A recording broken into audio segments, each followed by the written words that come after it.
Assalamualaikum warahmatullahi wabarakatuh. Bismillahirrahmanirrahim. Alhamdulillahirabbil alamin wassalatu wassalamu ala asyrafil mursalin sayyidina Maulana Muhammadin wa ala alihi wa sahbihi asma'in, amma ba'du. Yang saya hormati keluarga besar Matholiul Falah, utamanya Agus Muhammad Abbad selaku Direktur Matholiul Falah, sedanten para guru, para asatidzah yang saya hormati, semua alumni yang saya hormati. Alhamdulillah niki udan, terus saya ini santai-santai mawon. Kula tak matur sekedap. Dulu di antara wasiat Hadratus Syekh Banafe, kata beliau, buat setahun pisan gue kadang-kadang yo ngisi teng matolek, kata beliau gitu. Karena beliau juga yang sering cerita ke saya, gue itu jadi dulurku, kata gitu. Karena memang saya ini cucu kandung dari buyut saya, namanya Hafsah. Hafsah itu orang Damaran Kudus. Hafsah itu punya abah namanya Maksum. Maksum itu bin Soleh. Soleh itu bin Asnawi Sepuh. Garwane Mbak Asnawi Sepuh niku dipanggil Raden Ayu. Niku putrinipun Mbah Jiroh, dugi Mbah Godek, dugi Mbah Mutamakin. Terus pulau niku senajan lewat jalur putri niku nggih dzurriyah mriki, tapi muter yen teng Kudus. Terus Mbah Hafsah gak ada putri namanya Sofiyah niku buyut kula. Gak ada adik Badiah niku ibu-ibu Mbah Sahal. Terus gak ada adik-adik malih Mbah Mukhid niku sing wonten wau kula kepanggih Mbah Nis. Lebih dari semua itu adalah yang penting kula teng mriki badhe matur karena ini acara kholma saya. Saya akan mengingatkan niki gaduh-gaduhe bahasa Indonesia basa Jawa. Bapak kula niku riyen ngaos teng Kiai Zubaidi ngantos khatam terus mondok teng mriki teng Badolah. Sawise qiraah masyhur. Badhe niku mondok teng sarang menangi Mbah Zubair gangsal taun. Dari cerita tentang hajan yang paling saya kenang itu setunggal. Beliau pernah didhawuhi Badolah, bapak saya namanya Nur Salim. Nur dhisik iku ana wali salat tuh nganti 1000 rakaat. Jadi ini kesempatan jenengan daftar dadi wali ini kudu nate salat 1000 rakaat. Mungkin sing ACC kula, KPU-ne kula. Nanti registrasinya teng Gus Abbad, Gus Muhammad Abbad.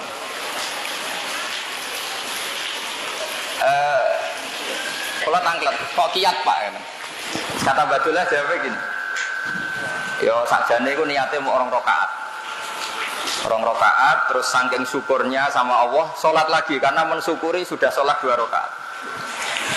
Setelah mensyukuri 2 rakaat, setelah salam syukur lagi ditambahi 2 rakaat, syukur lagi, tahu-tahu sampai 1000 rakaat. Kalau imut sangat nasihati bapak itu. Jadi 1000 rakaat dari syukur. Isak kalau dalam bahasa tahu isak. Nah itu kalau saya ijazahkan ke jenengan itu mesti begini. 1000 rakaat dibagi sekian menit terus disiasati supaya cepat. Akhirnya kayak kasus tarawih di Blitar itu 7 menit selesai. Karena terus pikirannya 20 rakaat dibagi sekian berarti per rakaat sekian menit atau 0, sekian detik selesai dalam berapa? 7 menit. Maka ijazah ini kalau jenengan yang melakukan tetap tidak wali karena inginnya 1000 rakaat, kemudian disiasati, mangan sik, ngopi sik, terus cari waktu yang tepat, kemudian sholat. Itu beda dengan wali-wali dulu. Wali-wali dulu itu kalau sudah ibadah sama Allah, karena ini kholnya para wali termasuk utamanipun Kholeh Ahmad Mutamakin. Saya tahu banyak tentang beliau karena saya termasuk orang yang meyakini versi Mbah Mutamakin itu dzurriyah dari Tuban. Ini ku Mbak Asari Bejagung. Jadi saya tahu banyak karena bapak saya itu keluarga Mbak Asari. Jadi saya tahu banyak Mbak Mutamakin itu sebelum saya sering ke kajen. Itu sholatnya orang-orang dulu, itu saking nikmatinya, itu kalau mau ngakhiri itu bingung. Sampai Sayyid Ali Zainal Abidin pernah sholat kemudian rumahnya terbakar gitu. Sampai saking ekstrimnya itu ada kayu gitu, kayu balok itu jatuh ke beliau. Itu ya tetap asik diteruskan sholat. Ketika ditanya, apa engkau gak merasakan itu? Kata beliau, saya sibuk menghadap Allah sehingga saya tidak terasa kalau sedang ada kebakaran. Sayyidina Umar radhiyallahu anhu itu pernah mengalami satu hal yang terkenal sekali, yaitu beliau ditusuk sama Abu Lulu Al-Majusi. Alat yang dipakai nusuk itu kira-kira ya seperti pedang tapi bermata kayak pancing. Jadi kalau sudah masuk, nariknya susah. Setiap dicoba ditarik itu sakitnya minta ampun. Tapi apa kata Sayyidina Umar? Gampang katanya. Nanti tarik ketika saya sholat. Beliau sholat sudah itu ditarik itu lam yataharrak, dia tidak gerak sama sekali karena tidak terasa. Nah, jenengan kita semua ini sholat cokot nyamuk saja gegernya enggak. Jadi untuk daftar wali kayaknya kita masih jauh. Tapi ini pemanasan daftar apa? Wali. Karena saya juga sudah daftar, tapi ya belum tahu ini sudah masuk belum, tidak tahu saya. Tapi kita boleh GR, syukuran dulu, menang kalah sementing syukuran dulu. Jadi ini mas Nadim yang semangat ya, jadi menang kalah syukuran dulu. Kenapa saya cerita bab wali? Nanti insya Allah saya akan membawa dua tema, yaitu Kitabul Wilayah dan Wilayatul Fikhi. Karena kita tahu kajian dulu, mulai dulu ya banyak yang ahli fikih, juga banyak yang masyhur bil wilayah. Dan saya termasuk orang yang diuntungkan lewat dua masyrab besar ini. Yang perlu diketahui begini, sebetulnya wali-wali dulu jadi wali itu tidak harus wiridannya banyak atau ibadahnya banyak, enggak. Tapi karena rasa, daud. Abu Yazid Al-Bustami itu pernah punya murid, itu min ahlil ibadah. Dia tidak puasa. Kalau malam mesti jungkung. Setelah melakukan itu 40 tahun, tanya sama Abu Yazid, apa saya sudah wali?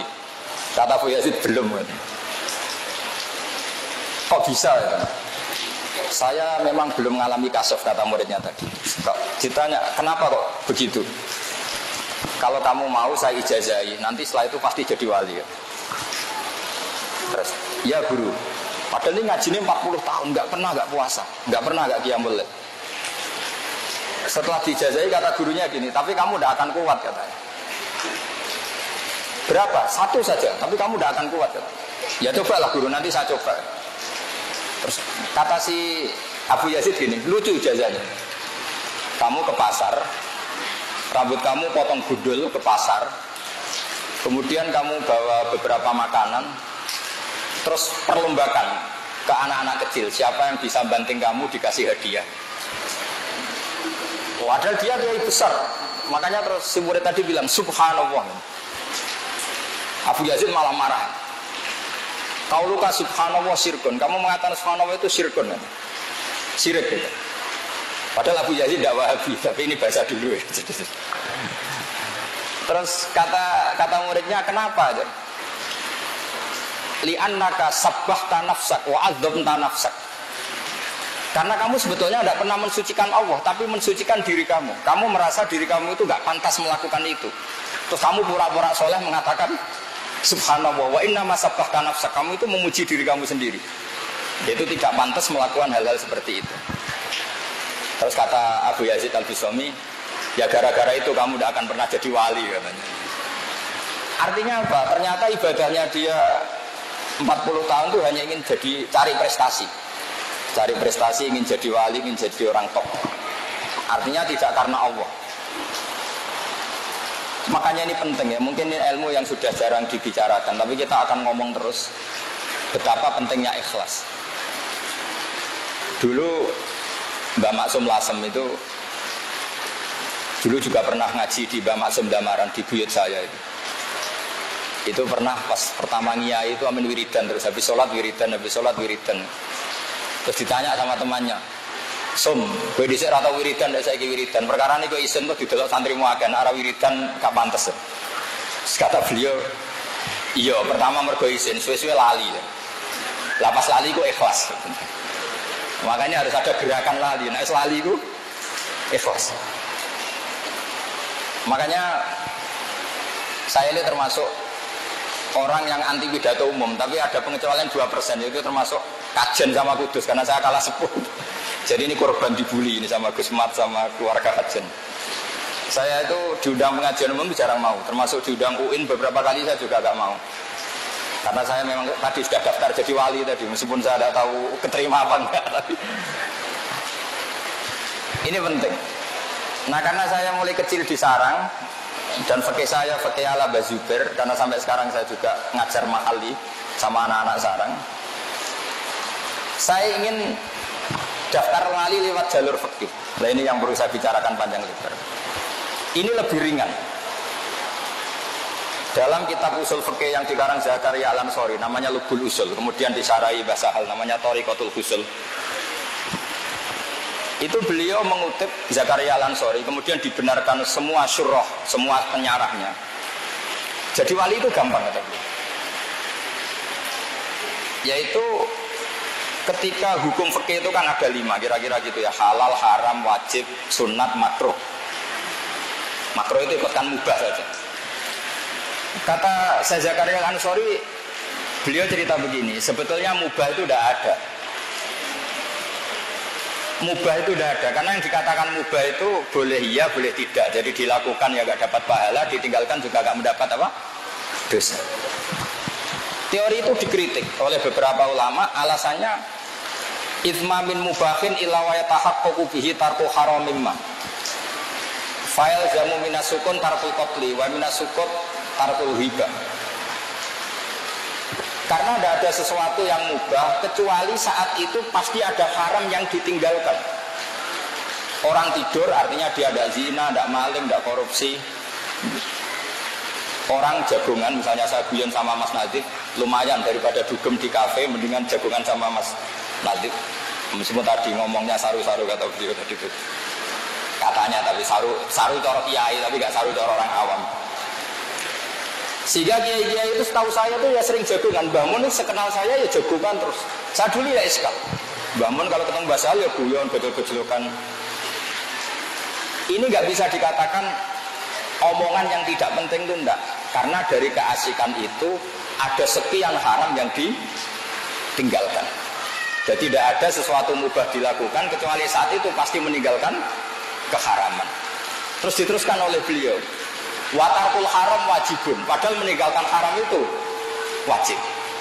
Sehingga melakukan mubah juga wajib. Jadi sebetulnya para kiai, para santri yang sewengi turu rata tahajud, anggap saja melakukan kewajiban. Karena ya gak ngerasani orang, gak zina, gak maling, gak gosip, gak bully, gak weanan tadi. Sehingga saya ingin daftar wali yang jalur itu saja. Ya nak waya turu ya turu, nak waya karena niati ninggal barang apa? Haram. Tapi teori itu juga dikritik oleh sarah-sarahnya, sarkun ala sarkin kalian. Masalahnya juga sering melakukan mubah pas itu meninggalkan wajib. Jadi misalnya Mas Nadif rapat ansor di Jakarta, pas istrinya mau melahirkan itu kan melakukan barang mubah meninggalkan apa? Wajib. Wae bojo blonjo sing lanang jagongan mbek kanca alumni. Itu berarti melakukan mubah meninggalkan wajib. Tapi apapun itu yang menjadi masalah adalah mubah itu bisa berkategori wajib dan bisa berkategori apa? Haram. Tapi itu menjadi satu ilmu. Karena itu menjadi satu ilmu sehingga ada cerita di kitab Al-Fawaid Al-Mukhtarah itu. Abu Yazid Al-Bustami itu saking GR-nya ya, gede rumongso ya, pede sekali kalau dia itu wali papan atas. Terus tanya sama Allah, ya Allah, lalu yang setingkat saya itu siapa kan? Sama Allah ditunjukkan ini lewat hadis, sama enggak usah tanya caranya gimana, Wahabi udah zaman kalau tanya gitu. Kata Allah, gitu loh, teman kamu yang tidur itu. Itu setingkat kamu makamnya. Abu Yazid protes, kenapa ya Allah? Kowe kakean ibadah itu nganggep aku itu koyok polisi lah. Jadi nak orang ibadah itu kantor rahmatku. Iku ngertiin aku baik-baik saja terus ditinggal turu. Jadi saya ingin daftar yang itu maksudnya makanya ini. Jadi saya ini sudah daftar tapi yang jalur itu aja. Saya kemarin pilpres itu juga ngaji masif. Saya bilang Ar-Razik itu Allah, Al-Mudabbir itu Allah, yang atur dunia itu Allah. Nggak mungkin dong kita fanatik 01 atau 02, tetap yang ngatur dunia itu Allah. Kamu fanatik kan karena kalau dipegang ini nanti dunia jadi gini, dipegang ini begini. Mana ada makhluk punya pengaruh sebesar itu? Kayak rata ngaji tauhid gitu. Jadi menurut saya ya sudah biasa saja. Atas nama prosedur negara, prosedur demokrasi ya kita milih salah satu. Tapi tidak usah iman-iman banget. Iman ya sama Allah Subhanahu wa Ta'ala. Ini penting saya utarakan, ternyata di dunia wali saya punya kitab namanya Khilyatul Auliya. Itu kitab kesayangan Imam Ghazali. Dikarang oleh Abu Nu'aim Al-Asfihani. Di situ ada sekian cara jadi wali, mulai jalur yang serius. Ya mungkin jalur serius itu termasuk saya yakin mimbenihim termasuk Badullah Salam, Pak Mahfud, Bas. Ada yang jalur yang agak enggak serius, itu mungkin jalur saya dan saya daftar di sini aja yang itu diantaranya ada cerita gini. Imam Syafi'i itu sebetulnya alimnya itu ketika ngaji Sufyan bin Uyainah. Jadi Imam Syafi'i itu punya guru itu 5 yang terkenal. Itu pertama ngaji sama Muslim bin Khalid Az-Zanji. Terus beliau ngaji sama Sufyan bin Uyainah, ngaji sama Sufyan As-Sawri. Tapi kenapa yang terkenal itu guru beliau itu hanya Imam siapa? Malik. Setelah ngaji Imam Malik, dia ngaji lagi di Irak sama Muhammad bin Hasan Asy-Syaibani, muridnya Abu Hanifah. Sufyan bin Uyainah itu termasuk orang yang menceritakan, padahal orangnya khusyuk. Sufyan bin Uyainah itu orangnya khusyuk. Dia pernah cerita, Nabi yang segenerasi, sezaman itu hanya 3. Kita tahu ada Nabi Lut dan Nabi siapa? Ibrahim. Tapi nggak level, karena Nabi Lut itu pernah keponakan sama Nabi Ibrahim, seangkatan tapi nggak level. Sehingga nggak mungkin lah kalau ijtihadnya imbang itu nggak mungkin. Jadi yang satu muttabi, yang satu muttabak kira-kira gitu. Terus ada Musa dan Harun. Ini Harun juga nggak mungkin melawan Musa karena dia jadi nabi itu atas proposalnya Nabi Musa. Sebenarnya Harun itu tidak pakat nabi, tapi karena Nabi Musa itu al-sat pelat, beliau matur ke pangeran, Gusti saya ini pelat, harus ada jubir. Jadi bukan Balim kok yang punya jubir, dulu Nabi Musa juga punya jubir. Rabbi shrah li sadri wa yassir li amri wahlul 'uqdatam min lisani yafqahu qawli waj'alni waziram min ahli Haruna akhi. Ada sebagian ayat yang lebih jelas. Wa akhi Harun huwa afsahu minni lisanan fa arsilhu ma yarid ayusaddiquni. Gusti saya ini pelat. Sehingga kalau saya jadi nabi nanti kalau nalkin orang bingung mayitnya kira-kira gitu. Saya pernah didatangi seorang kiai top. Dia pas stroke, pas agak darah tinggi disuruh nalkin. Pertama dia mau menyenangkan sohibul musibah, dia mau. Terus tak, dan jenengan nalkin piye jenengan pelat kabeh. Kok mayite bingung.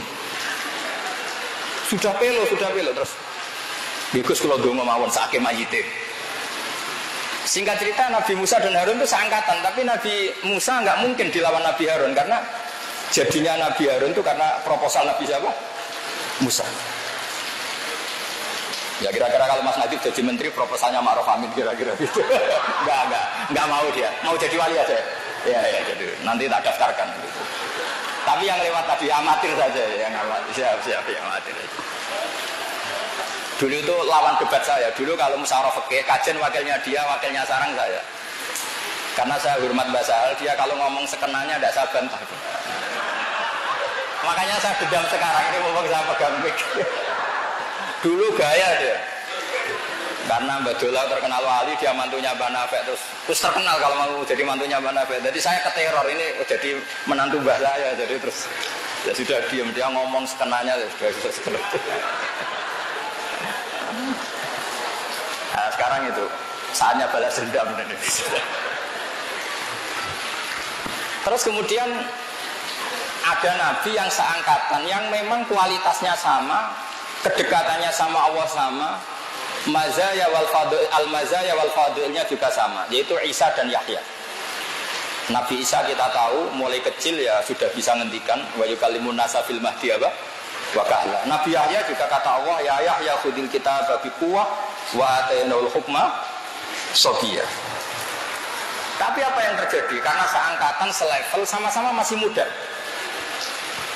Itu kalau Nabi Yahya dan Isa ketemu di salah satu kampung binaan. Itu kalau Nabi Isa tanya gini, di sini yang rumahnya orang-orang fasik siapa ya? Yang masih narkoba, masih dugem, masih sakau, rumahnya mana ya? Kalau Nabi Yahya tanyanya enggak, di sini yang rumahnya Pak Yai, yang orang-orang soleh mana ya? Ini yang cerita Sufyan bin Uyainah dalam kitab Khilyatul Auliya atau Baqatul Asfiya. Sehingga saya jamin semua semua cerita yang ada di Ihya tentang Manaqibul Akhyar itu Imam Ghazali ngambil dari kitab apa? Khilyatul Auliya. Sekitar 14 juz. Kalau di kitab saya ada 14 juz. Mungkin kalau di Mas Nadif hanya saku karena dia malas beli terus pakai apa itu? Maktabah apa? Jamilah. Gratis. Yes. Masalah itu menurut saya. Kalau saya enggak, kitab betul. Kitab betul. Itu akhirnya dibukalah satu dialog. Kata Nabi Yahya, kenapa kamu tanya rumahnya orang-orang buruk? Aina sirorun nas. Kenapa kamu selalu tanya aina sirorun nas? Mana orang-orang buruk itu? Nabi Isa enggak mau jawab, terus tanya. Lah kenapa juga kamu tanya aina khiyarun nas, di mana rumahnya orang-orang baik? Nabi Yahya jawab, ya enak lah ketemu orang-orang baik, gitu, nyaman, terus barokah, ya pokoknya enak lah ketemu orang-orang soleh itu enak. Terus apa jawabannya Nabi Isa? Ana nabiyun bimanzilatit tabib, udawil mardo. Jenenge nabi kayak dokter, dokter ndinggon golek daerah endemik penyakit. Dokter kok golek wong waras apa-apanan gitu. Ya kira-kira seperti itu. Makanya terus di NU banyak kiai jadab ya payu gitu kira-kira gitu. Mungkin Mas Nadif daftar gak? Jadi itu macam-macam. Makanya di NU itu ono kiai mau kancanan wong fasik tok ya payu, kancanan wong saleh tok ya payu karena memang Nabi dawuh al ulama warasatul anbiya. Dan itu semua teks hadis uniknya tidak ada yang kata-kata al ulama warasati. Enggak ada. Tapi al ulama warasatul anbiya. Sehingga semua watak para nabi dulu itu terwakili oleh ulama-ulamanya Rasulullah Shallallahu Alaihi Wasallam. Sampai sebagian riwayat disebutkan ulama ummati ka'ambiyai Bani Israel. Sebagian riwayat karusuli Bani Israel. Kita tahu ketika Asra Badrin, tawanan perang Badar, Rasulullah tanya, ini diapakan? Kata Abu Bakar, hum asyiratuka, itu keluarga kamu ya Rasulullah. Maafkan saja. Kalau terpaksa ya ambil fidak. Ambil tebusan, jangan bunuh, mereka keluarga kamu ya Rasulullah. Ketika tanya Umar ini diapakan, itu kan orang-orang yang ingin membunuh kamu, ingin mengusir kamu, sekarang ketangkep ya bunuh. Kok repot kata Umar. Apa kata Rasulullah? Masaluka ya Abu Bakrin ka masali Ibrahim ifqala faman tabi'ani fa innahu minni wa man asani fa innaka ghafurur rahim. Wa masaluka ya Umar ka masali Nuh ifqala rabbi la tazar alal ardi minal kafirina dayar. Nah saya nggak tahu yang Mas Nadif itu kayak Nabi siapa, itu saya belum tahu. Khidir ya? Apa Nabi Daniel? Jadi ini penting saya ceritakan supaya mana hijud dakwah. Nabi yang jadi raja juga banyak, Nabi Dawud, Nabi Sulaiman. Jadi kalau ada kiai jadi wakil presiden ya tidak aneh gitu. Ya biasa saja itu. Nabi yang nggak suka uang, yang nggak ulama yang nggak suka uang juga nggak punya uang dulu ya. Banyak. Terus yang nggak jelas ya agak kaya, agak miskin ya banyak. Yang istrinya banyak ya nggak usah diteruskan, sensitif gitu wilayahnya. Tapi yang penting saya utarakan di sini adalah khazanah ini tidak boleh hilang. Sehingga ketika Nabi Isa bilang ana nabiyun biman zilatit tabib udawil mardo. Kita tahu zaman kita ngaji mardo itu jamaknya marid. Karena masyhur itu kan fa'la liwasfin qatatilin wazamin, jadi maridin mardo halikin halka. Sehingga itu jadi manhaj besar. Saya punya kitab namanya Hayatus Sahabah. Di situ hanya ada cerita justru saat Nabi membina orang-orang fasik. Termasuk ini cerita di Hayatus Sahabah. Nabi pernah duduk di depan itu. Nabi itu dahar. Nabi itu unik. Kalau dahar memang dipertontonkan ke orang banyak. Dan daharnya itu tidak priayi. Cara ukuran priayi Arab itu tidak priayi. Ketika ada mumisah liwat, nggak usah diterjemah mumisah itu apa, karena ya sudahlah kira-kira sendiri maknanya. Muradisnya itu bahiyah. Kalau terjemahan Indonesia tidak tahu saya. Pokoknya mumisah itu ya mumisah itu bahiyah. Dulu kalau zaman Pak Harmoko bahasanya bagus, wanita harapan. Ya dulu kan pernah mau diperhalus dengan ketika lewat dikomentari gini, orang gitu kok ngaku nabi, yakulu kama yakulul abdu, dia makan nggak priayi kayak budak. Tapi apa kata Rasulullah? Oh iya, saya memang budak terbaik. Tentu maksudnya nabi itu budaknya Allah. Lalu salah saya apa lagi? Ya salah lah, makan nggak tawa-tawa gitu. Terus kata Nabi, ini ada di kitab Hayatus Sahabah di juz 1. Tapi di Maktabah Sambil ada juznya ya. Nah, repot. Terus kata Nabi, ya sini silahkan makan, tak kasih. Oh enggak saya maunya yang sudah kamu kunyah. Maunya yang sudah kamu kunyah. Sama Nabi dikasih, yang sudah dikunyah dikasih. Ya sudah ini makanan. Itu barokahnya riku Rasulillah. Di kitab itu disebut falam tarsfus ba'dahu abadan. Setelah peristiwa ini dia tidak lagi melakukan rofas. Ya rofas gak usah diterjemah lagi. Padanannya itu kata bahasa Arab az-zina. Falam tarfus ba'dahu abadan atau ba'daha abadan. Ba'dahil waqi'ah abadan. Jadi di situ di Hayatus Sahabah itu banyak cerita Nabi membina orang-orang fasik. Termasuk ada seorang pemuda yang hipersek. Ya Rasulullah, saya ini orang Arab, saya ini hiper. Saya mau masuk Islam syaratnya diberi izin zina. Karena itu gak mungkin, terus geger sahabat. Ketika Nabi dengar ada geger-geger, tanya itu ada apa? Itu ada pemuda mau masuk Islam tapi yastazinu fi zina. Dia harus dibolehkan zina. Makanya kita cegah untuk ketemu jenengan ya Rasulullah. Tapi kata Nabi, udnuh. Pakai hak sakta, udnuh. Sudah gak apa-apa, suruh sini kan. Apa yang dilakukan Nabi itu luar biasa. Nabi pertama tanya gini, kamu pemuda yang yastazinu fi zina? Iya ya Rasulullah. Nabi itu bisa mencuci otak sampai seperti ini. Atau hibbuhu li ummik. Kowe seneng nak mbokmu didemeni wong-wong. Oh tak baca Gusti nek ana sing demeni mbok kula. Karena kelebihannya preman itu kan biasanya itu harga dirinya tinggi. Kowe seneng nak anakmu dadi demenane wong. Wah ya seneng ya Rasulullah. Atau hibbuhu li ummik, atau hibbuhu li bintik, atau hibbuhu li ammatik, atau hibbuhu li kholatik. Sama Nabi dibuli. Kamu bisa bayangkan ibu kamu di sini orang? Ya tidak bisa ya Rasulullah. Anak kamu, putri kamu tidak bisa. Bule kamu, bude kamu tidak bisa ya Rasulullah. Sampai dikejar gitu sama Rasulullah, ditatar begitu. Terus bilang gini, ya Rasulullah, tidak ada sesuatu yang saya benci kayak zina. Benar-benar biadab memang zina. Itu hebatnya Rasulullah. Jadi kalau didik itu ringan. Dulu ketika Nabi pertama datang di Medina, itu orang Madinah itu abkhasun nasi kailan. Orang yang paling nggak jujur ketika jual beli. Tapi ketika Nabi datang, kemudian Nabi bikin satu logika fikih yang luar biasa. Yaitu dulu orang Madinah diantaranya itu kalau mau menjual kurma ya, kalau di Indonesia mungkin gajangan itu pelem, masih pentil sudah dijual, misalnya 2 juta. Padahal pentil tadi kan belum ada nilainya. Sehingga di fikih nggak boleh jual qabla budui solahiyah, sebelum kelihatan jadi apa? Gajangan ya. Terus ketika Nabi, loh, kok sudah kamu jual apa? Kata Nabi. Ya jual pelem ya Rasulullah 2 juta. Lah yang di pohon itu apa? Ya pentil. Masa pentil 2 juta? Tapi nanti kan jadi pelem ya Rasulullah. Nanti kan jadi mangga ya Rasulullah. Terus Nabi membuat satu makalah yang luar biasa. Kata Nabi, Aro'aita in mana Allahu as-samra fadima yastakhilu ahadukum mala akhi. Umpama nanti ini enggak jadi sampai mangga, enggak jadi sampai pelem. Lalu uang 2 juta itu atas nama apa? Kamu ngambil uang 2 juta itu atas nama apa?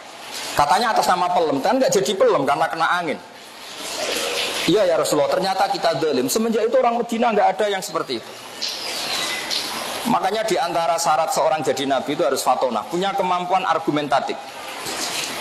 Nah, ini yang saya ngaji di mana-mana bilang, biasanya problemnya orang soleh itu kan nggak cerdas. Dulu nabi ya soleh ya cerdas, sehingga nabi itu nggak pernah kalah debat, meskipun sama orang Yahudi. Dulu yang namanya Imam Syafi'i, Imam Ahmad, ulama-ulama dulu itu nggak ada yang pernah kalah debat. Dan menangnya ini bukan menang agul-agulan, memang menjadikan orang itu insaf. Saya punya sekian cerita gini. Imam Syafi'i dulu tuh ada pinter-pinter amat, yang namanya masih amatir. Itu dulu namanya kaya itu mangkelnya bukan main, karena harta itu halal wa hisab wa haramuha iqab. Sehingga dia pengagum kiai miskin. Seneng baca kiai melarat tuh seneng. Marhaban orang yang bebas hisab, bebas hisab. Kalau kita kan melarat asli bukan pilihan. Jadi melarat itu ada yang diinginkan karena takut hisab, ada yang asli. Saya tidak tahu yang kena hisab itu yang asli apa yang enggak tahu saya. Singkat cerita, Sufyan Ats-Tsauri itu kiainya miskin. Sufyan bin Uyainah juga ketika ngaji di Imam Malik itu babutnya itu kalau diinjak itu mata kakinya tidak kelihatan saking empuknya babutnya Imam. Terus kalau ngaji dia di kursi tinggi, gaya lah pokoknya Imam Malik. Imam Syafi'i mulai mikir, iki wong alim kok donyane akeh. Terus murid dulu itu lucu. Jadi kalau habis ngaji bilang gini, Pak Guru, sudah cukup ini, kamu sudah alim. Masih ada yang alim kayak jenengan? Oh, no, tapi mati jare Imam Malik. Siapa? Abu Hanifah. Lalu saya gimana? Kamu temui muridnya yang alimnya setingkat Abu Hanifah, namanya Muhammad bin Hasan Asy-Syaibani. Lalu saya berangkat kapan? Besok kata Imam Malik. Diajak digandeng ke mana itu makamnya Nabi itu yang dekat makam sahabat itu ke Baqi. Dulu Baqi itu pasar rental dulu ya, ada rental tapi rental onta. Imam Malik umumkan, mana kafilah yang mau ke Irak? Mau saya sewa? Saya Imam Malik. Itu dikasih uang sama Imam Malik, dikasih uang, dikasih bekal. Terus saya kata Imam Syafi'i, hamalani sulrotan fi hadananir. Pernah saya hitung sekitar hampir 50 juta lebih. Karena 1 dinar itu kan 4 gram ya. 1 dinar 4,25 gram. Itu artinya kalau 10 dinar saja sama dengan 40 apa? Gram. Padahal di Sangon itu sekitar 50 gram, 50 dinar. Oh, banyak lah pokoknya. Imam Syafi'i mulai mikir, kiai melarat tak idola ora tau nyangoni, kiai sugar apa dia cocok sama nyangoni. Itu mulai rubah deh. Tapi yang ngaji di sini tidak usah begitu. Singkat cerita terus dia datanglah ke Irak, ke Muhammad bin Hasan Asy-Syaibani. Lebih ngeri lagi, di ruang tamunya Muhammad bin Hasan Asy-Syaibani itu ada emas lantaan. Jadi kalau ngitung uang itu di ruang tamu Muhammad bin Hasan Asy-Syaibani. Itu bisa dipraktekkan kiai sekarang. Kalau ngitung uang itu kesunatannya memang di ruang tamu, supaya santri gak kepikiran nyalami template karena kiainya uangnya sudah banyak. Itu dari mas lantaan terus ditutupi dipindah ke sunduk ke satu peti yang lain gitu. Imam Syafi'i mulai ngeper, waduh, saya melihat kayaknya Imam Malik sudah aneh, ini lebih aneh lagi ya. Terus kata Muhammad bin Hasan Asy-Syaibani, karena dia ahli usul fikih, pakar usul fikih, dan nanti ini menjadi awal cerita kenapa Imam Syafi'i jadi ahli apa? Usul fikih. Makanya beliau menanti ngendikan annasu fil fikhi iyalun ala Abi Hanifah. Semua orang yang ngaji kitab saya berarti utang jasa sama Abu Hanifah, karena dia pertama ngaji usul fikih itu gara-gara mazhabnya Muhammad bin Hasan apa? Asy-Syaibani, sahibu Abi Hanifah. Imam Malik itu anti usul fikih karena dia ahli hadis. Ya, wah ini provokator ini. Berarti Wahabi itu Maliki ya? Oh, ya gitu. Itu terserah dengan iman apa enggak. Yang jelas gak wajib iman. Setelah Imam Syafi'i takjub, kata Muhammad bin Hasan Asy-Syaibani, karena beliau senior ya tenang saja. Kenapa ya Fata? Manggilnya masih, kenapa ya Fata? Ya heran saja, kiai kok kaya. Orang alim kok kaya.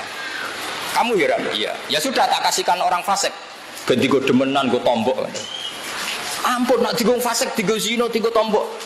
Ya ana tak kena wong sing ra jelas-jelas, digo alat ra jelas. Ampun, kiai mawon sing gadah. Terus mulai mikir, iya ya nak donya dikuasai wong fasik ku ya repot. Mun wong alim sugih mboten napa-napa pun mboten. Itu mulai itu rubah. Terus setelah dia rubah, digocok sama Muhammad bin Hasan Asy-Syaibani. Khairul mali ma yusarru bihi siddiq wa yukmadu bihil adu. Api-api donya iku kanca seneng mergo iso nyangoni, musuh ra seneng. Imam Syafi'i mulai mikir, iya. Di antara alamatnya wong bener walau karihal kafirun walau karihal rikun. Kira-kira wong kafir itu seneng kiai sugih apa kiai melarat? Enggak kira-kira. Kira-kira wong kafir itu seneng kiai jabat apa sing ora jabat? Iku Mas Adil. Kira-kira wong kafir itu seneng kiai sing dipengaruh apa sing ora dipengaruh? Semenjak itu Imam Syafi'i mikir iya. Nak wong Islam duwe syauka, wong kafir gak seneng. Nak wong Islam dipengaruh, wong kafir gak seneng. Kulo nu asline ra seneng terkenal, mboten seneng blas. Tapi kulo nu kadang-kadang yo mikir, misalnya kiai alim gak duwe fan, gak duwe muhibin. Sing di muhibin penyanyi dangdut, terus piye nek dunya. Jadi akhirnya Imam Syafi'i mulai keterusan. Saking keterusannya Imam Syafi'i duwe fatwa ngeten, ada orang kuat beli Alphard kok beli carry tua haram ya begitu. Iya, orang kuat bikin rumah tingkat kok melek haram. Terus keterusan. Masyhur madzhab Syafi'i al-Islam ya lu wala jolale sampai kafir dhimmi kok naik kuda. Orang Islam enggak boleh naik khimar, harus di atasnya kafir dhimmi. Itu korban didikan Muhammad bin Hasan siapa? Asy-Syaibani. Sehingga Imam Syafi'i itu terus mulai ngarang usul. Ngarang kitab usul. Saya punya kitab pertama yang dikarang Imam Syafi'i namanya Ar-Risalah. Saya punya kitab Al-Um. Semenjak itu Imam Syafi'i itu jadi Al-Usuli. Kemudian keahlian beliau diwarisi Imam Ghazali. Setelah itu jauh, beliau ngarang Al-Mustaswa. Terus Raza Karel Ansori dikaranglah kitab Lubul Usul. Itu diantara yang disarei bahasa ahli Thoriqatul Usul ini. Disarei Mbah Mahfud Nailul Ma'mul tadi. Terus era macam-macam. Sampai sekarang kalau di Mesir siapa? Wahbah yang ahli siapa? Khalaf itu. Yang ahli usul fikih Wahbah Zuhairi siapa itu? Wahab Khalaf siapa? Iya. Zahra Abu Zahra dan sebagainya. Nah, makanya di Matola ini luar biasa menurut saya. Didikan wali ya jalan, karena wali itu penting. Karena kalau tidak ada wali terlalu usuli, orang liberal itu ya korban apa? Usuli. Tapi orang tidak bisa usul fikih, udah digobloknya ora karu-karuan. Sehingga ada cerita santri sering naboi bojone. Naboi itu memukul pakai tangan, itu bahasa Jawa apa? Naboi. Secara definisi naboi itu mukul pakai tangan. Istrinya lapor sama Pak Yai, alumni jenengan itu keras sama saya, sering naboi saya. Terus dipanggil, hei alumni, kamu jangan pernah naboi istri kamu. Selang sekian bulan istrinya lapor, sekarang nyadui Pak Kiai. Karena santrinya nggak ngerti usul fikih, yang diharamkan guru saya kan naboi, kalau nyadui kan enggak. Nah, ini korban nas, itu Wahabi dari korban apa? Tekstual itu, tekstual. Tanpa ada ilmu usul fikih itu tidak bisa. Makanya harus dirunut. Naboi, illatul hukmi itu apa? Idza. Oh, nak idza berarti yuqasu alaihi nyadui, ngidoni. Termasuk yuqasu alaihi gak ngrumat itu ya lara tenan wong melarat itu ya lara tenan. Nah, sehingga apa yang terjadi begini? Ini senam usul fikih sebagai bentuk penghormatan saya sama Mbah Sahal. Ini ada seorang Arabi datang ke Rasulullah, ya Rasulullah ahlaktu. Qala wa ma ahlakaka qal waqatu imraati fi nahari Ramadan. Kata Nabi, ya sudah atik rokobatan, wah saya tidak mampu. Sum syahra ini mutatabian, saya tidak mampu. Ya atim sitina miskinan, macam-macam.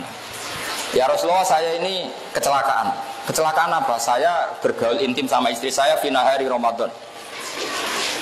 Terus kata Nabi, ya sudah kamu harus bayar kafarah, yaitu merdekakan budak atau puasa 2 bulan berturut-turut. Terus kata pemuda tadi, ya Rasulullah, puasa 2 bulan, kemarin baru 5 hari aja kecelakaan gitu, malah disuruh puasa berapa? 2 bulan. Nah ini problem usul fikihnya begini. Ada ulama yang mengatakan hukuman seperti itu hanya diberikan pada orang yang menjima istrinya fi nahari Ramadan. Itu juga satu pendapat yang bisa salah bisa benar karena masalah ijtihadiyah. Tapi banyak ulama, uniknya yang pendapat ini Imam Malik, orang yang anti usul fikih. Kata Imam Malik, misalnya jam 9 ya, kalau saya atau Mas Nadi terus mangan mie. Kenapa mangan mie? Kepengen naik. Itu cara Imam Malik hukumannya sama dengan jima istrinya fi nahari Ramadan, karena sama-sama hakku hurmati Ramadan min ghairi udhrin syar'iyyin. Karena sama-sama melecehkan Ramadan tanpa udzur syar'i. Sehingga lo jima itu tidak zina loh, perlu dicatat. Jima istrinya itu zina apa enggak? Enggak kan? Berarti statusnya apa? Mubah kan? Kalau ngumpuli istri statusnya mubah kena hukuman, berarti makan mie atau makan sate juga kena hukuman. Nah, ini kangkang itu kadang-kadang itu saya naik dewe muka mentang-mentang nyaure mau apa? Sedino. Itu salah besar, itu bahaya itu. Cara madzhab Maliki. Alhamdulillah kita madzhab Syafi'i. Jadi uniknya ulama itu gitu. Imam Malik nganggo wali ini wis ora pantes Ramadan kok mangan tanpa udzur. Imam Syafi'i sing ahli usul fikih gak ngaku usul fikih. Kata beliau, hukuman itu la yuqasu alaih. Jadi gak boleh dikiaskan kalau hukumannya tentang jima fi nahari Ramadan ya jima saja, yang lainnya enggak. Tapi cara sampean jadi malaikat sing jaga ketertiban puasa. Kira-kira dukung Imam Malik apa Imam Syafi'i? Mangkel gak misalnya ada orang jam 9 terus nyate di pati sewante tamu itu. Dukung siapa? Malik. Jadi wali itu ya aneh, padahal dia anti usul fikih. Imam Malik itu anti usul fikih. Tapi dia pakai sentimen walinya. Pakai sentimen walinya, pakai hira walinya. Ora pantes. Wong tanpa udzur kok. Makanya ini jadi masalah fikih yang sampai sekarang. Jadi makanya khazanah seperti ini di matolek gak boleh hilang. Semua muqarrar di matolek di MGS itu sama. Usul fikih ya diajarkan, fikih mateng ya diajarkan, tarikh ya diajarkan. Karena ini penting karena secara logika-logika yang dibangun para nabi itu kata Rasulullah al ulama warasatul anbiya. Saya ngaji di mana-mana sering cerita. Sayyid Abdul Al-Haddad itu kalau ada orang sowan ditanya, kamu ngaji siapa ya? Misalnya ngaji sama Mas Nadif. Pernah nangis gak kalau pas ngajar? Enggak pernah katanya. Buyudok, bujondok. Itu kata lereni ngaji sama kiai seperti itu. Artinya atos ra iso nangis itu. Kata Sayyid Abdul siapa? Al-Haddad. Tapi kalau Abdul Hasan Asadili kebalikannya. Kalau tanya, "Kowe ngaji mbek sapa?" Sama kiai ini. Kalau ngaji pernah guyu enggak? Enggak pernah, nangis terus. Lereni ngaji sama kiai seperti itu. Wong ora iso syukur. Itu masyhur. Nah, saya ya agak sadili dalam seperti itu. Karena itu adalah cerminan perdebatan Yahya dan Isa. Yahya itu orangnya happy. Isa itu panik. Digojlok. Mali aroka abisan ka'annaka taqnatu min rahmatillah. Wong kok men merengut wae kaya wong putus asa saka rahmate Allah. Nabi Isa balik gojlok. Mali aroka aminan ka'annaka ta'manu min makrillah katanya. Jadi dua gojlokan besar ini tercermin di perilaku para kiai. Kita punya khazanah kiai kayak Mbak Arwani, kayak Mbak Dolah, kayak Mbak Sahal. Asal alim deh syaratnya ya. Gak apa-apa nanti diteruskan kita punya khazanah Gus Nadim, gak apa-apa diteruskan asal sampean ikhlas. Kalau udah ikhlas ya gak apa-apa, ini kan demokrasi. Karena memang seperti itu. Wa annahu wa abhaka wa abka.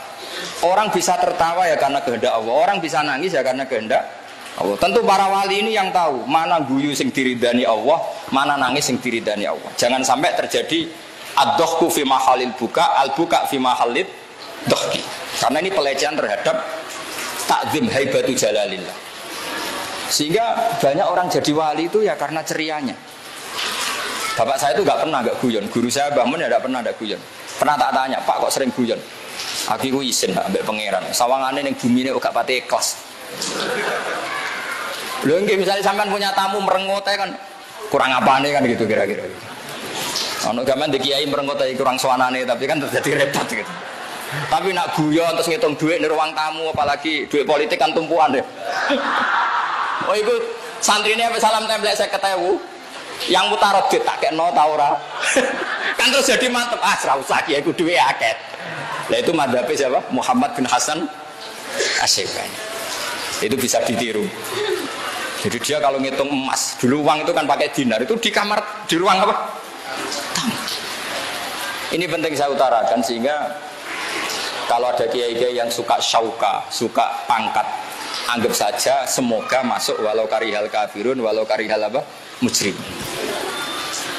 Sayyid Qutb itu termasuk diantaranya ikut ikhwan dulu, sebabnya itu ketika dia kuliah itu di barat, Dia menyaksikan ketika meninggalnya Presiden Ikhwan Hasan Al-Banna itu gereja-gereja itu udah seneng. Terus dia berpikir alamatnya wong apik itu nak pas mati itu disenengi wong apa? Kafir. Berarti hidupnya beliau itu karihal kafirun. Terus dia mulai tertarik. Meskipun saya tidak nyarankan sama ikut Ikhwan, saya sendiri juga gak setuju. Mau cerita saja, cerita. Jadi dulu itu makanya terus ini penting saya utarakan. Kalau mau daftar wali itu tolong keseimbangan fikih dijaga. Sekarang banyak orang daftar wali tapi tanpa keseimbangan apa? Fikih. Kenangan saya sama Mbah Sahal sebelum beliau wafat qabla sanaten min wafati itu saya sering ketemu beliau, sering sowan karena beliau memang sepupu mbah saya. Pernah bilang gini sama saya, "Hak, umpama pantes pondok-pondok tak sertifikat." Ini kata beliau. Kok sakit, Mbah?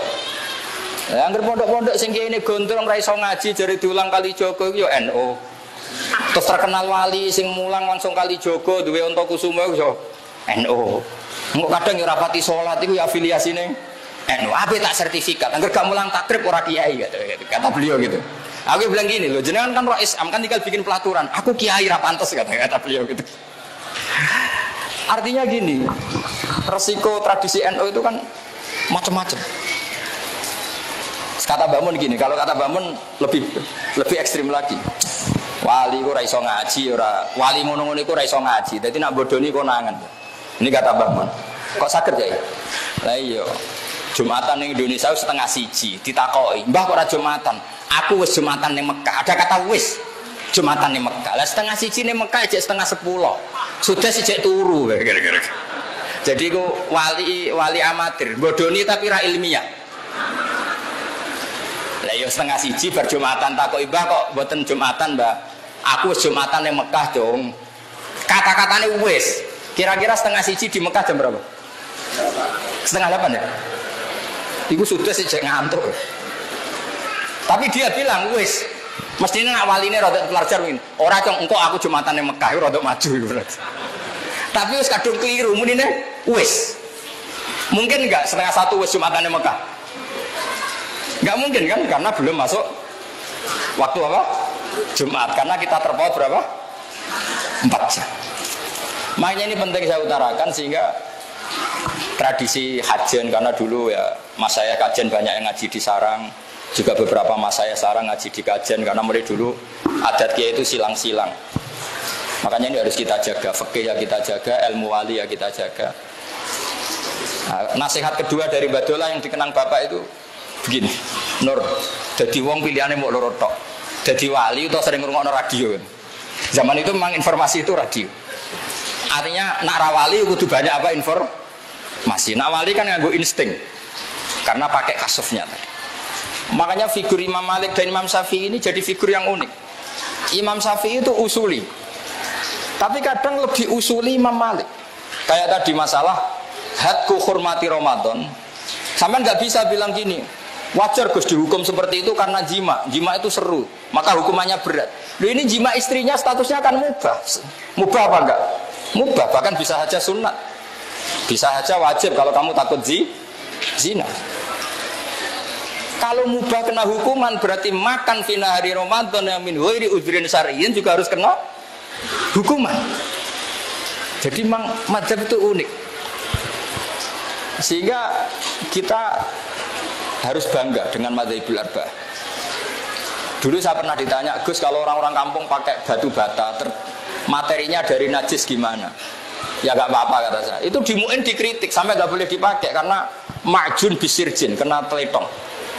Tapi cara Abu Hanifah madzhabnya lucu. Abu Hanifah itu alatut tohara itu 3, alma wa turab wan nar. Alma wa turab wan nar. Tapi jangan wudu pakai api, nanti blidas kabeh. Alasannya Abu Hanifah, fa inna wa ta'ala tahharul mu'minin al-usad. Orang-orang mukmin yang dosa-dosa itu disucikan oleh Allah lewat neraka. Berarti neraka itu al-mutahhirah, an-nar itu.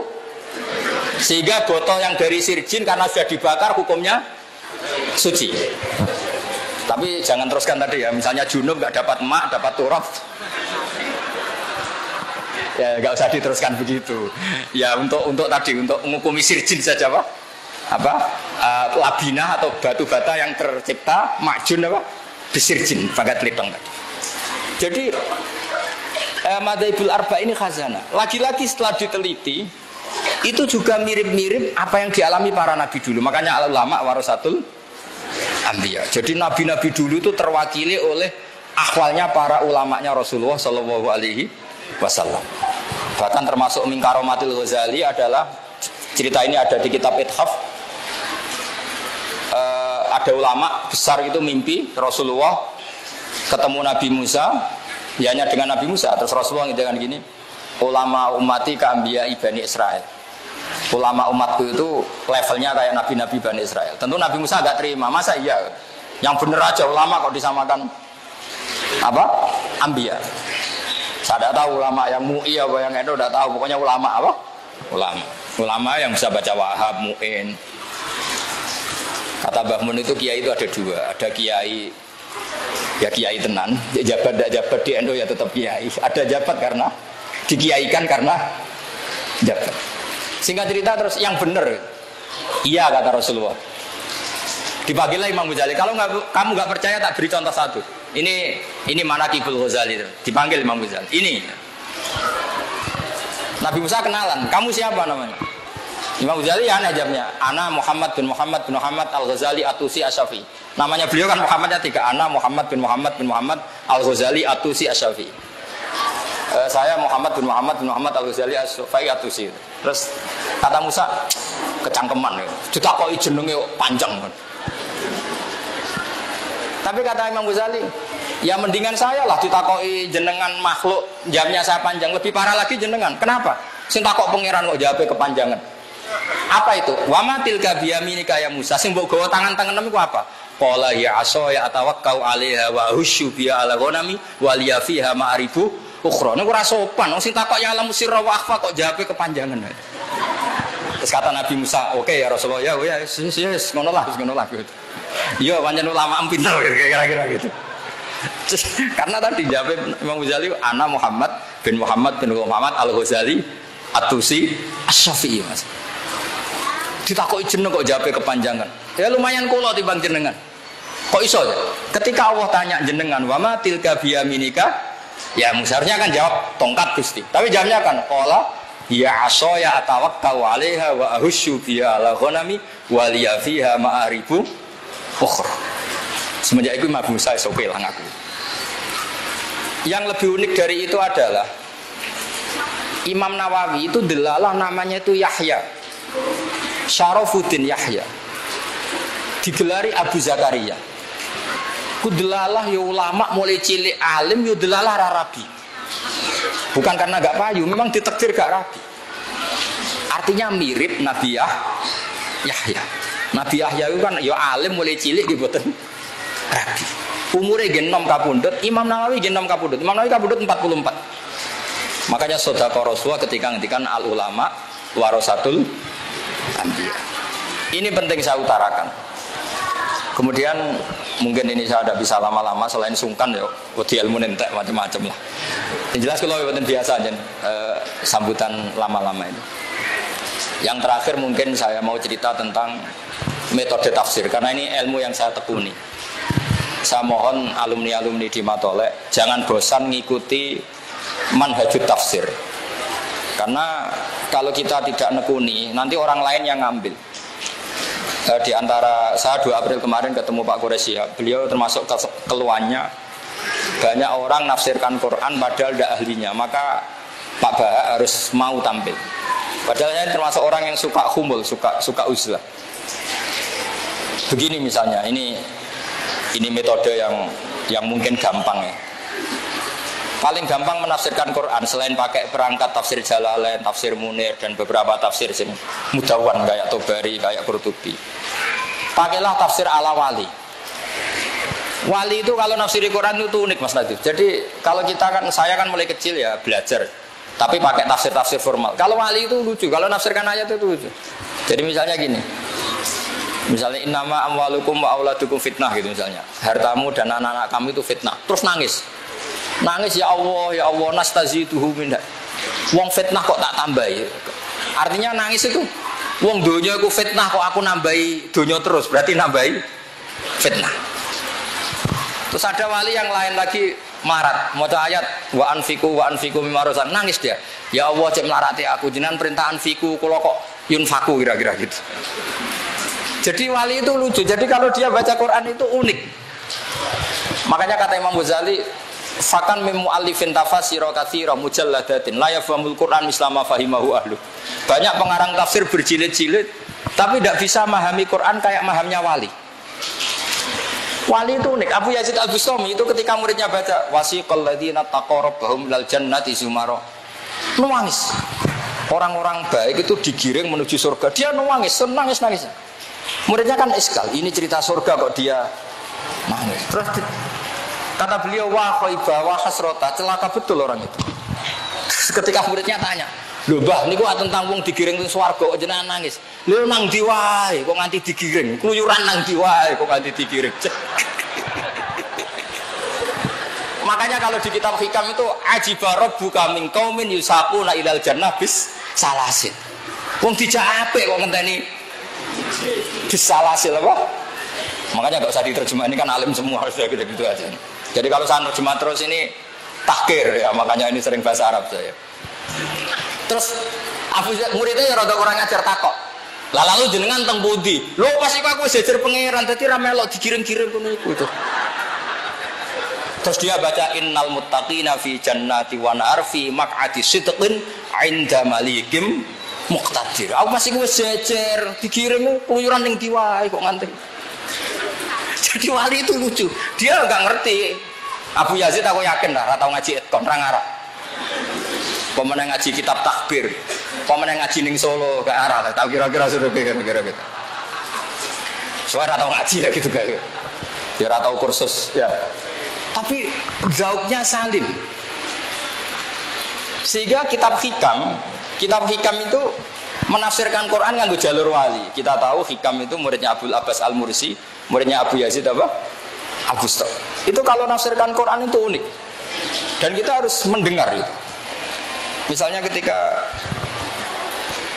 Abdul Hasan Asyadzili itu kalau ada orang habis sholat kok ngeluh, sholatku ditompo ta ora, aku marah. Marah besar. Kowe iku ditegur sujud wis apik.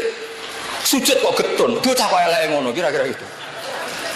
Artinya meskipun sholat kita tidak diterima, kita kan kudira sajidan. Kita ditegur sujud. Itu prestasi yang luar biasa, kita pernah ditegur sujud. Kowe kepengen ditompo ta ora iku kadun nafsi, padumu nak ditompo tembus swarga ngloni widadari kan gitu kira-kira gitu. Jadi gayanya kepengen ditompo tapi orientasinya sebetulnya widadari. Makanya saya tuh nggak pernah ngeluh habis sholat. Gue ditompo borak keren bersujud gitu saja. Nah itu madhabi Abdul Hasan siapa? Asyadzili, masyhur itu. Sampai beliau ngendikan masyhur tuh. Qalilul amali ma'a syuhudil minnah minallah khairun min kasiril amali ma'a ru'yatit taksir. Amal sithik lah tapi yakin pemberian Allah luwih apik timbang amal akeh tapi ngerti nak taksir. Tak angen-angennya bener Abdul Hasan Asyadzili coba. Tidak semua orang loh diberi rezeki Allah pernah sujud, pernah poso, pernah sholat, meskipun buat ditompo pengiran bora, tapi kan keren. Cara ketemu pengiran sebenarnya, ini dunia tahu sujud, nanti lah gusti. Tapi rata tompo pun, buat tompo lah, penting nanti sujud be jenengan.